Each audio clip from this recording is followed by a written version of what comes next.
உனக்காக நாங்க எல்லாரும் எவ்வளவு நேரம் வெயிட் பண்றோம் தெரியுமா? ஹாய்ண்ணா ஜூலி, இப்பதான் உங்களுடைய வேலூர் பரப்புரை பார்த்தேன்.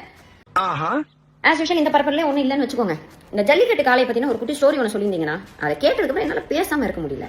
ஓ அப்படியா விஷயம்? உங்களோட கட்சியில் இருக்க பாதி பேர் மைனர் ஆளுங்க. நானும் போய் புல்லு கட்ட காட்டுறேன்னு சொல்லி ஏதாச்சும் ஒண்ணு கணக்கு ஆயிடுச்சுன்னா என்னென்ன பண்றது? விஜயண்ணா, உங்க வேலூர் பரப்புரை பார்த்து அதுல எதுவும் இல்லைன்ற ஆதங்கத்துல ஒரு வீடியோ ஒண்ணு போட்டேன். மூஞ்சி ஒரு 3 செகண்ட் உத்து குறுகுறுன்னு பாருங்க. வீட்ல போய் உட்கார்ந்து தனியா கக்கப்புன்னு சிரிச்சிட்டே போய் சார். அந்த அளவுக்கு நான் ஒரு டம்மி பீஸ். என்ன மிரட்டினா பரவாயில்ல, ஆனா என்ன சார்ந்தவங்களையும் மிரட்டுறனால இத சொல்ல வேண்டிய கட்டாயத்துல இருக்கேன். விஜயண்ணா, உங்களுக்கு என்ன பழி வாங்கணும்னா நான் என் வீட்டில் இருப்பேன், இல்லைன்னா என் ஆஃபீஸில் இருப்பேன். என்ன வேணாலும் பண்ணுங்க, ஆனால் அவங்கள விட்டுருங்க.